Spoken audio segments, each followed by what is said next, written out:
So hey there friends, and welcome to this episode of SelfKind with me, Erica Webb.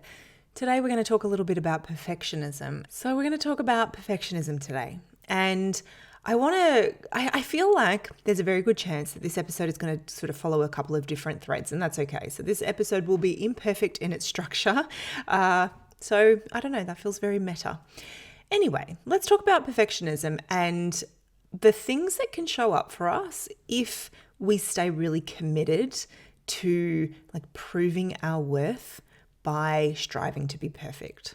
I don't know that anyone would put their hand up and be like, yes, that's exactly what I'm doing. I'm trying to prove my worth by striving to be perfect. But I think if we dug a little bit into some of our behavior, we might find that that is often the case. What I want to really get into straight away is the reality that if we stay committed to a narrative that says we must be perfect in order to be worthy, we must be perfect in order to be good enough, to be loved, then we will always, constantly, repeatedly let ourselves down. We will always live in a world where we are not enough. And the reason why is because as a human, you are fallible. The very nature of being human is to be imperfect. And so to stay committed to a narrative that says you must be perfect in order to be enough, it's a risky place to live because the odds are forever in your favor that you will mess up something, right? That you will be imperfect, that you will not live up to all of the standards and the ideals that you have set for yourself, and that society kind of repeatedly tells you need to align to. Earlier this week, I was on Instagram flicking through my stories, and an ad popped up for a pill that you take orally, that promised to reverse grey hair so that you could, quote unquote, feel beautiful again. And actually, no, it wasn't feel beautiful, be beautiful. Reverse grey hair so that you could be beautiful again. Now, I am going grey. It's very hard, if you're listening, you can't see that. If you're watching on YouTube, it's actually also very hard to see it. It's a lot of grey hair, but it blends in quite well. And I have chosen to stop dyeing my hair. I'm embracing the grey. I'm actually kind of enjoying it. And yet when I saw that ad, I was like, oh, do I have to not be grey in order to be or feel beautiful? It raised this little seed of doubt. Didn't last long because I'm like, I call BS on that. That is absolute nonsense. But the reason that I'm bringing that story up is because I want you to see and understand that our drive towards certain ideals and our drive towards looking, being, behaving a certain way, there's no shortage of messaging telling us all the ways that we're not enough, all the ways that we're not perfect enough. And that's one example. There are countless examples that enter my inbox and enter my, ad algorithm on Instagram and Facebook on a daily basis. Why my skin's not good enough, my hair's not good enough, why my body's not good enough, why my business isn't good enough, why I'm not good enough, why my parenting isn't good enough. There are endless examples, endless reminders of all the ways that we don't live up to these ideals that were never even ours to begin with. It's a lot. And I bring this to your attention, not because I don't think that you've ever heard it before. I imagine that you probably have. But because I think we need this repetition in understanding what it is that we're working with in this world that we live in. I shared a story on Instagram yesterday, as I'm recording this, about a visit that I took to the dentist. And I shared the story, and not all of the story, but I shared a part of the story because I really like, and I'm going to tell it to you. So if you're like, tell us the story, it's coming. But I really enjoy using my lived experience to kind of highlight and give context to some of the stuff that I talk about on this podcast and in the work that I do with people.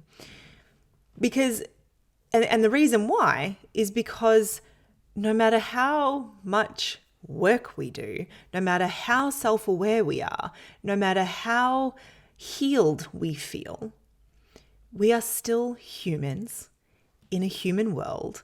We will be triggered. We will experience shame. We will feel like we're not enough. And we have to have the tools, the dialogue, the resources to repeat over and over again to ourselves why we choose not to subscribe to that and what actions we can take even in the face of that. So yesterday when I was at the dentist, one of the things that I pride myself on is flossing my teeth, like religiously. I floss every single day because I have really tight teeth, and if I don't, they actually hurt.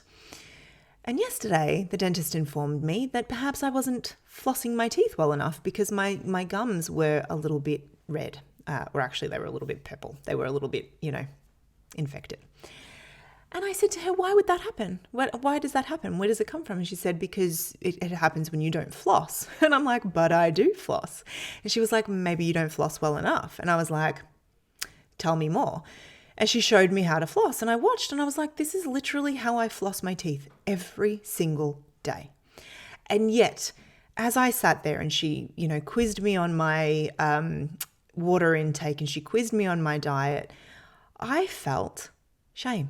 I felt so deeply uncomfortable because of the way that I felt I was being perceived and because it didn't line up with my behavior, with how I see myself, etc. And I tell you this story because I didn't sit with the shame for a really long time. It didn't, make me really question my own worth. But I could see how it could have if I wasn't aware of what was going on. And so I could see, I'm feeling kind of triggered here. I'm feeling really uncomfortable because of this exchange. It's all well-meaning. It's all with good intention. And I'm also really aware of the fact that just because I'm experiencing this feeling that is shame doesn't mean that I'm bad, that I've done anything wrong, or that I'm a bad person, or even that I'm being judged. It's just a feeling. And I shared that on my stories over on Instagram, and somebody popped into my messages to say, you shouldn't feel bad about yourself. You're a good person. Something to that effect. It was many more words, but that was, essentially the message. And I thought, isn't that interesting? This idea that anyone shouldn't feel shame because of some attribute that they possess, whether it would be, physical, emotional, mental, whatever. I promise you, every single human walking this planet, no matter what they look like, how kind they are, what their employment level is, how much money they make, everybody experiences shame. Everybody experiences doubt on some level. Everybody experiences these uncomfortable human emotions. And to suggest that anyone shouldn't, because objectively or from your perspective, they have everything they need to be confident, happy humans, is a little short-sighted, because the kind of marker of contentment, self-compassion, self-kindness does not require the absence of human emotion, does not require the absence of discomfort. It happens in the midst of it. It happens when we're able to work through those things in real time in a way that says, hey, your inner environment, your internal processing and landscape is a soft place for you to land. It's a safe place for you to explore, to be honest, to get curious and to process. And maybe some of that happens externally as well, of course. But this is what I talk about, or this is what I mean, I guess, when I talk about like not striving for perfection. A striving for perfection would tell us that we haven't yet gotten it right if we're experiencing shame, embarrassment, whatever. Because if we were good enough, we wouldn't experience those things. No. You will experience those things because you are human. You can have tools, you can have resources for working through them, and that's the goal. You might reduce the volume, you might reduce the frequency, you might reduce the impact that those feelings have on you, but I don't know that you ever completely eliminate them. Same too with this feeling of, can I ever live up to the standards? Well, when the world constantly provides you with, little nudges that maybe you're not enough because your hair is going grey and your teeth aren't as white as they could be and your pants are getting tight or whatever, right? The world has no shortage of ways that it will tell you you're not yet perfect enough. We have to be able to see that and go, you know what? Perfect isn't my goal. Even though sometimes it feels like I want it to be, and sometimes it feels alluring, and sometimes it feels like the only way that I can finally meet myself with kindness. But I promise you, kindness towards yourself is possible even in your imperfection. It's literally the definition of compassion. We did go a few places there. I get passionate about this because if nothing else, to be able to lean in closer to your own humanity and say, it's still enough, it's still okay. Imperfections and all. Yes to that. Because we cannot wait until we're perfect in order to meet ourselves the way that we want to be met, with kindness, with compassion, with love, with curiosity. And right now, we can't expect the world to stop putting all of this stuff in our faces to remind us of all the ways that it thinks maybe we don't yet measure up. We can call BS. We can be like, no, you've got me curious. You've raised a seed of doubt, but I'm choosing not to buy into that because I've made the decision that just as I am worthy of my own kindness. I am worthy of my own respect. Rant over. I will say though, that if this is something that you're like, oh yes, I want to work on this, I have just opened registration for the next round of SOMA Home. And this is one of the things we dive deep into, our shame triggers, all of those things that can get in the way of us moving towards this loving relationship that we desire with ourselves and with our body. It's something that we work through with really tangible practices and real world support. So for those of you who don't know what SOMA Home is, I've been talking about it a little bit over the last few months. We ran the first round in December 2023, and the second round is starting on the 14th of February 2024. If you happen to be listening to this after that date has passed, it will be running again in May 2024. So mark your calendar for that if you are kind of listening later. But ultimately, SOMA Home is a 6-week course that combines somatic exercise and somatic practices with self-inquiry and tools and processes and activities that help us to kind of get into and explore what are the things that stop me from having the relationship that I want with myself and my body and with self-care. And how do I actually move past that so I can feel a sense of home within my own skin, so that I can finally meet myself with kindness and compassion, so that even in my imperfection, which will be true forever, I feel like I am enough. And I'm no longer feeling like I have to constantly prove my worth and earn my self-care and earn my respect. It just is a given. So if you would like to find out more about joining me for that, we start on the 14th of February. It is an amazing course. I love it so much. I would love to have you in there. I will pop the link to find out more in the show notes, but you can go to ericawebb.com.au/SOMA, SOMA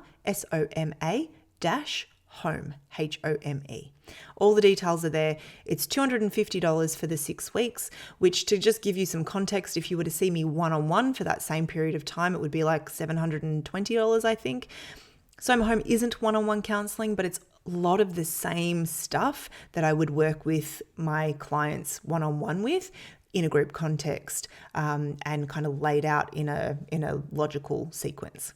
So head to the show notes, or type that link into your browser if you want to join us or find out more.